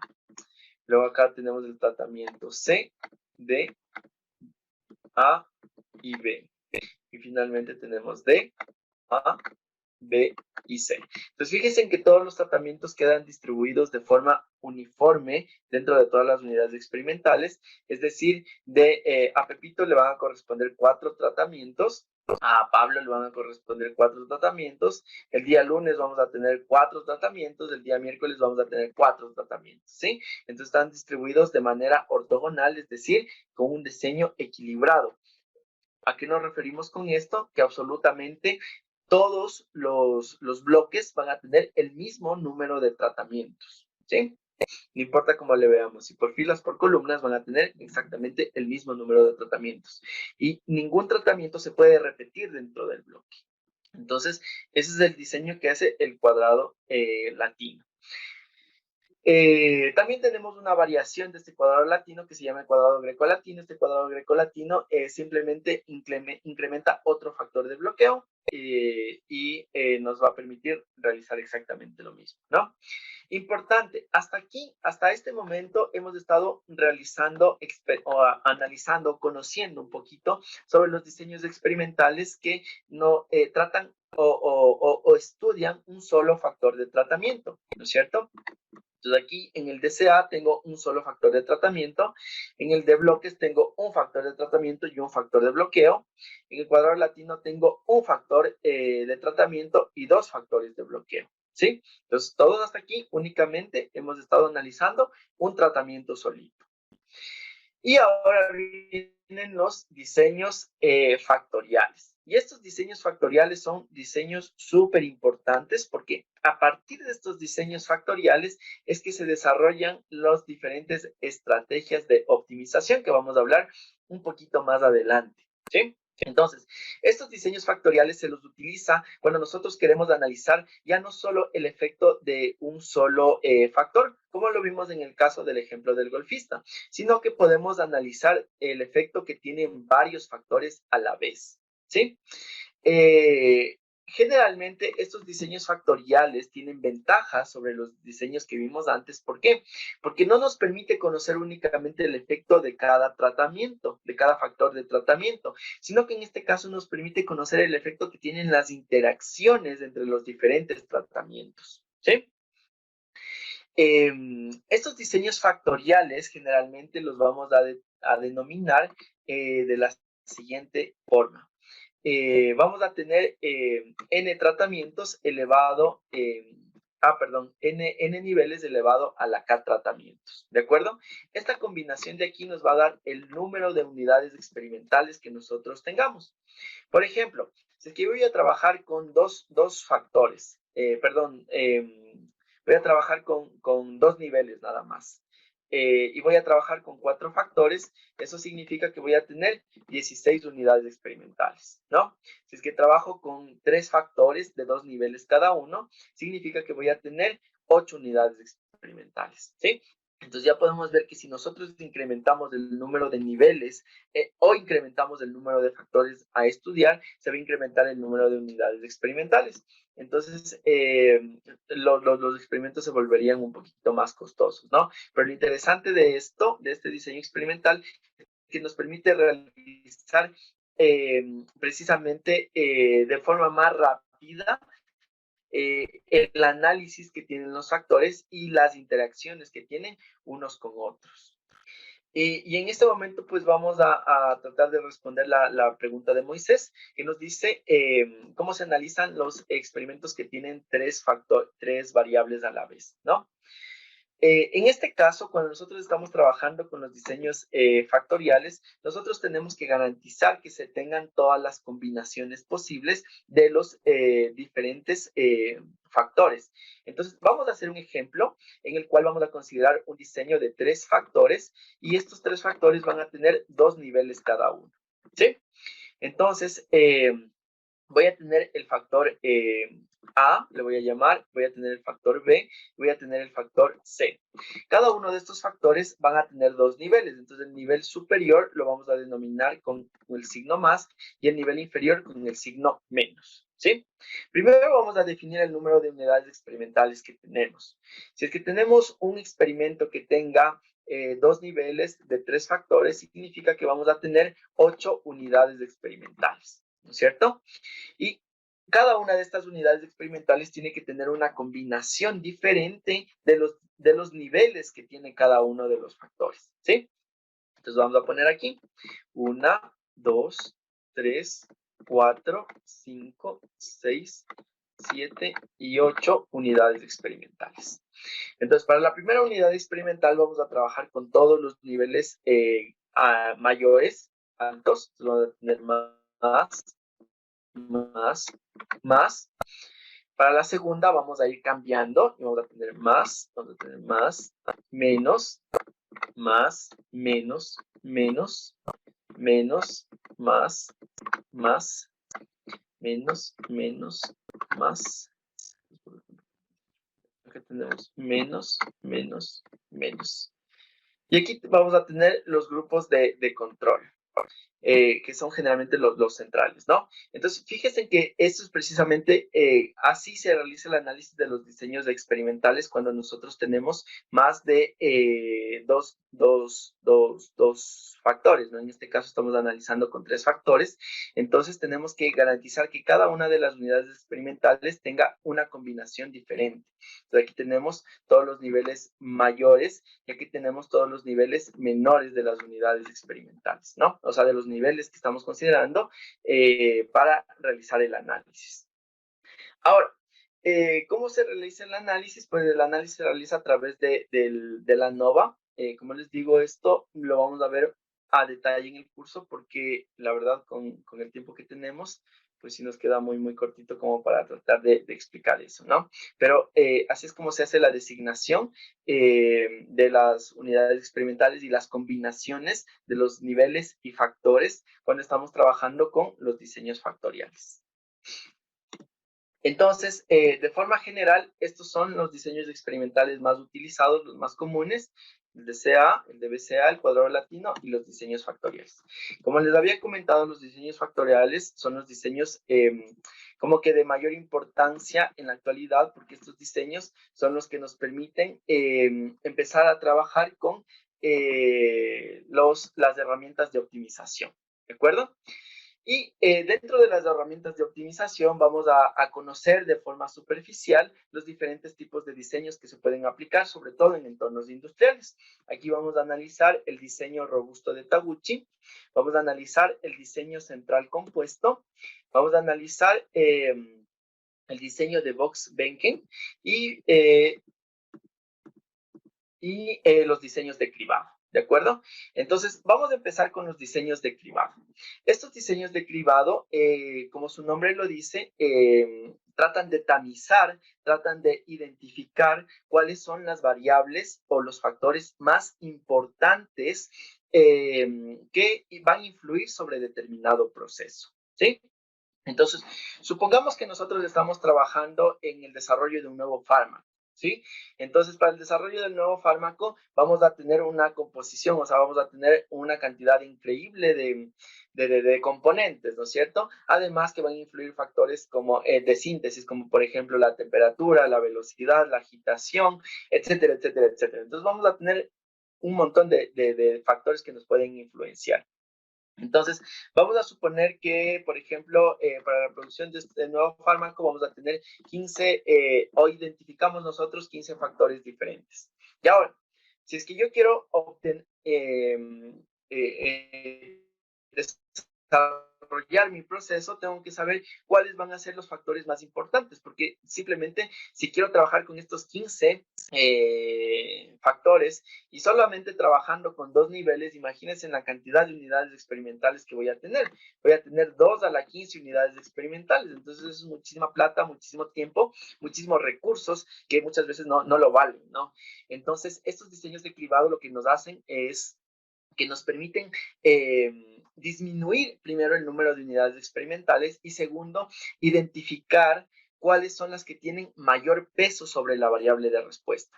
Entonces, de pronto de estas 15, resulta que 8 no son significativas y 7 sí. Entonces, ya me voy a concentrar únicamente con esas 7 variables. Y a partir de esas 7 variables, pues podría realizar el diseño de mi proceso, ¿no? Entonces, como les decía, este tipo de diseños lo que hace precisamente identificar cuáles tienen los efectos más significativos, es decir, identificar los factores que tienen los efectos más importantes sobre el proceso. Y obviamente nos permite trabajar únicamente con estos factores. Cuando estamos trabajando con estos diseños de cribado, generalmente podemos trabajar con o partir con diseños factoriales, pero lo más común a nivel industrial es trabajar con diseños factoriales fragmentados. Estos diseños factoriales fragmentados básicamente lo que hacen es disminuir el número de unidades experimentales, ¿sí? Y de igual forma nos va a permitir identificar cuál es el efecto que tienen los factores. Eh, Generalmente este tipo de diseños experimentales nos van a permitir desarrollar o identificar únicamente los efectos de los factores como tal. Es decir, difícilmente voy a poder identificar las interacciones o los efectos de las interacciones entre los diferentes factores. Entonces, es por ello que estos diseños experimentales, sobre todo cuando yo utilizo el fraccionado, tengo que utilizarlo cuando de antemano yo conozco conozco que la interacción entre los diferentes factores no es significativo o no me interesa estudiar, sino únicamente analizar el efecto de la variable principal, ¿sí? Y también tenemos otro tipo de diseños que se utilizan en el cribado, que son los diseños de cribado definitivos. Estos diseños de cribado definitivos, a diferencia de los factoriales fragmentados, nos permiten trabajar con más de 2 niveles. Entonces aquí ya podemos trabajar con 3 niveles o 4 niveles. Lo más usual es que se trabajen con 3 niveles. ¿Cuál es la ventaja que nos permiten identificar estos niveles, estos diseños con 3 niveles? Es que en este caso yo ya podría identificar curvaturas en la superficie de respuesta, ¿sí? Entonces, con esto yo ya podría identificar, o sea, pasar a un siguiente diseño experimental y a partir de este diseño de optimización, pues yo podría trabajar, de tamizado, yo podría trabajar ya con un diseño de optimización. Ahora vamos a hablar un poquito sobre el diseño de Taguchi. Este diseño robusto de Taguchi fue desarrollado en un entorno industrial precisamente, fue desarrollado en la industria automotriz. Eh, eh, ¿Para qué nos sirve este diseño de Taguchi? Este diseño de Taguchi es súper útil cuando nosotros queremos analizar o queremos optimizar un proceso, pero existen variables o factores de ruido que no nos permiten controlar. el proceso, ¿de acuerdo? Entonces, ¿qué es lo que hace el diseño de Taguchi? El diseño de Taguchi considera los factores de diseño para cualquier proceso y también considera los factores de ruido. Durante el diseño experimental, yo puedo controlar los factores de ruido de cualquier forma. Supongamos que yo estoy trabajando, por ejemplo, con semillas, ¿no? Y quiero controlar o quiero saber el efecto o disminuir el efecto que tiene la intensidad de la luz sobre el rendimiento de la semilla. Entonces, ¿qué es lo que hago? Como yo la cantidad de luz no la puedo controlar de forma natural, ¿no es cierto? Entonces, durante la experimentación sí la voy a poder controlar. Y voy a trabajar, qué sé yo, en un invernadero y voy a poner una cantidad de luz en un nivel y una cantidad de luz diferente en otro nivel, ¿sí? Entonces, aquí lo que estoy haciendo es controlar esta variable de ruido. Pero la ventaja que me da este control es que una vez que yo desarrolle el diseño experimental, yo puedo hacerlo de forma que la variable de respuesta se acople a los diferentes niveles de ruido que yo utilicé en la experimentación. Y por lo tanto, cuando yo lleve al campo, yo voy a poder identificar los niveles de trabajo, de operación de las variables que me permitan tener los mejores resultados independientemente de las condiciones de la variable de ruido. ¿Sí?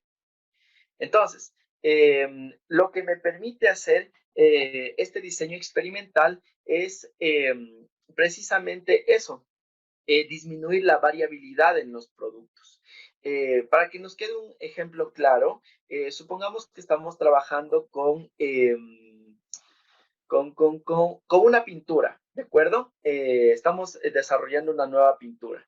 Obviamente esta pintura, nosotros cuando la desarrollamos vamos a tener condiciones controladas, pero cuando la empieza a utilizar el cliente, puede, qué sé yo, que la pintura podría cambiar la adherencia por el tipo de pared, la pintura podría modificar el comportamiento por la humedad que existe en el ambiente, podría comportarse diferente por la cantidad de luz que existe en el ambiente, ¿sí? Entonces, estos son factores que yo no los puedo controlar, ¿no es cierto? Y obviamente si yo desarrollo mi pintura en un ambiente súper controlado, en el cual la humedad es perfecta, la luz también y las paredes que voy a utilizar para las pruebas son súper lisas. Obviamente yo le voy a garantizar al cliente que en las condiciones de desarrollo mi pintura funciona súper bien, pero cuando le lleve al campo, o sea, en la aplicación, de pronto ya no le va a funcionar tan bien. Entonces, en ese caso, se utilizan estos diseños de Taguchi, ¿no? Entonces, ¿qué es lo que hago? Yo considero todos estos factores de ruido durante mi diseño experimental. ¿Para qué? Para que el desarrollo del proceso se adapte a las condiciones en las cuales va a ser aplicado el producto. Entonces, la respuesta que voy a tener, es decir, el tiempo de duración de la pintura o la adherencia de la pintura, ya no va a responder, ya no va a verse tan afectado por los factores de ruido. ¿Por qué? Porque yo ya los consideré esos factores de ruido durante el diseño experimental. ¿Sí? Entonces, eso es básicamente lo que busca realizar este diseño robusto de Taguchi. Ese es el principal objetivo de este tipo de diseño experimental. Y ahora sí nos vamos a concentrar un poquito más en los modelos de optimización. Tenemos básicamente dos modelos de optimización: el diseño central compuesto y el diseño de box venting. El diseño central compuesto es un diseño de tipo de superficie de respuesta. ¿A qué nos referimos con una superficie de respuesta? Las superficies de respuestas son, como su nombre lo dice, son unas gráficas superficiales que nos permiten conocer curvaturas en donde vamos a obtener mejores condiciones de operación de cualquier proceso. ¿Sí? Generalmente estos diseños centrales compuestos están formados por la combinación de dos diseños: un diseño factorial, y luego a este diseño factorial le vamos a añadir los puntos axiales y centrales, ¿sí? Entonces, precisamente este diseño central compuesto presenta una gran ventaja, que es precisamente eso, que nosotros podemos partir, por ejemplo, de un diseño de cribado. podemos partir de un diseño factorial de 2 a la K niveles, y a partir de este diseño factorial que nos puede servir para sentar las bases de nuestro estudio, nosotros podemos añadirle puntos de control, que son los puntos axiales y centrales, y generar la superficie de respuesta. Y una vez que se genera esta superficie de respuesta, sí, optimizar, mover, jugar con las variables. ¿Para qué? Para nosotros llegar a obtener las condiciones óptimas de operación del proceso o las condiciones óptimas de desarrollo de un producto. ¿Sí? Este tipo de diseños experimentales también son ampliamente utilizados en todo tipo de industria. Los podemos utilizar para el desarrollo de productos, para el desarrollo de procesos, para el diseño de procesos, como ustedes ya lo vieron previamente. Entonces, son herramientas súper útiles, ¿no? Porque nos van a permitir potencializar o obtener las mejores condiciones de las variables de operación. Y también tenemos el diseño de box banking. Este diseño de box banking, al igual que el diseño de central compuesto, es un diseño de superficie de respuesta. La principal diferencia entre este diseño de superficie de respuesta con el diseño central compuesto es que este no tiene un diseño factorial incrustado.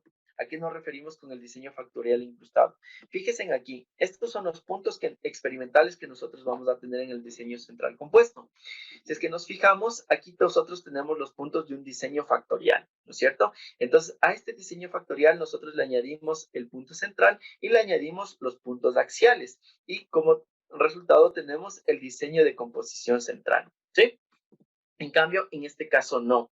Nosotros no vamos a trabajar con las aristas de los diseños de experimento, con los vértices de los factores, sino que vamos a trabajar con las aristas y vamos a trabajar con valores medios. Entonces, ninguno de los puntos experimentales va a corresponder o va a coincidir con un punto de un diseño factorial, como es el caso del diseño central compuesto. ¿Sí? Otra diferencia que tenemos entre el diseño de box banking y el diseño de central compuesto es que en el diseño central compuesto nosotros podemos empezar a trabajar con 2 factores únicamente. Entonces, fíjense, aquí tenemos un arreglo de 2 factores. En cambio, en el diseño de box banking necesitamos al menos 3 factores. Entonces, siempre tenemos que empezar a trabajar con 3 factores. Obviamente se puede incrementar, pero necesitamos como mínimo tener 3 factores. Y finalmente, una de las diferencias más grandes que vamos a encontrarnos entre estos dos tipos de diseños experimentales es que este diseño central compuesto se aplica cuando bueno, fíjense que los puntos axiales están fuera de los límites de operación normales de nuestra variable, de nuestro proceso. En cambio, en el diseño de box banking, todos los puntos del diseño experimental, los puntos experimentales, se encuentran dentro de los límites del sistema. Es decir, para nosotros aplicar un diseño de box banking, tenemos que estar seguros que nos encontramos dentro de la zona segura de operación, ¿sí? Es decir, no me puedo salir de los rangos de operación. En cambio, en el diseño central compuesto sí me puedo salir de estos rangos de operación, y esa es una de las principales diferencias que nos vamos a encontrar entre los dos, ¿sí? Entonces, eso básicamente es el material que corresponde al taller del día de hoy. Como ustedes pueden darse cuenta, pues es un enfoque súper amplio de todo el diseño experimental, ¿no es cierto? ¿Qué es el diseño experimental? Cómo se usa, y finalmente pues hablamos un poquito de las herramientas de optimización que tenemos en el diseño experimental, y obviamente todas estas herramientas de optimización pues las vamos a aplicar en procesos industriales. Es posible aplicar en procesos industriales, ¿no? Como ustedes lo vieron, obviamente algunos de estos diseños experimentales, como el diseño robusto de Taguchi, de hecho se originó en un entorno industrial. Ahora vamos a revisar las preguntas. Aquí tenemos una pregunta de Jocelyn González. Nos dice: buenas noches. Una duda: ¿los diseños de optimización pueden conjugarse para optimizar de mejor manera? Me imagino que la pregunta hace referencia a si puedo mezclar los diseños experimentales, ¿no?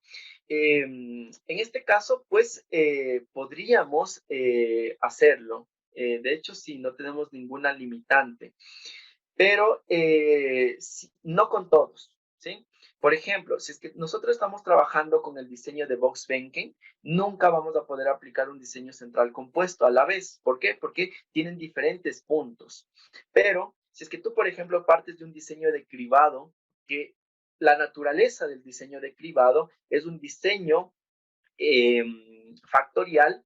Entonces, a partir de este diseño de cribado factorial, tú puedes incluir los puntos centrales y axiales para desarrollar el diseño de optimización. ¿Sí? Entonces tú estás mezclando los dos diseños experimentales. Te sirvieron los puntos, las experimentaciones que tú utilizaste en el tamizado para desarrollar la superficie de respuesta y llegar a la optimización del proceso. ¿Sí? Entonces, sí se puede.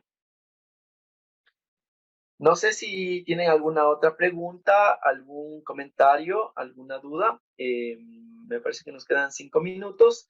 Y si no, pues no me queda nada más que agradecerles por su participación e invitarles a formar parte del curso de diseño experimental que vamos a tener a partir del 15 de septiembre. En este curso, pues vamos a trabajar un poco más a fondo sobre toda esta temática que vimos. Entonces, vamos a trabajar con ejemplos, vamos a desarrollar casos prácticos y vamos a aprender también a manejar una herramienta súper útil en el diseño experimental, que es el Minitab. Entonces, vamos a trabajar con ello y también vamos a aplicar algunas herramientas que tenemos en el Excel para los diseños experimentales. ¿Sí? Entonces, nuevamente ratificarles la invitación a este curso. Es un curso certificado, me parece que son 160 horas y lo empezamos desde el día 15 de septiembre. Entonces, de mi parte eso es todo. Les agradezco muchísimo por su participación y que tengan una excelente noche. Muchas gracias.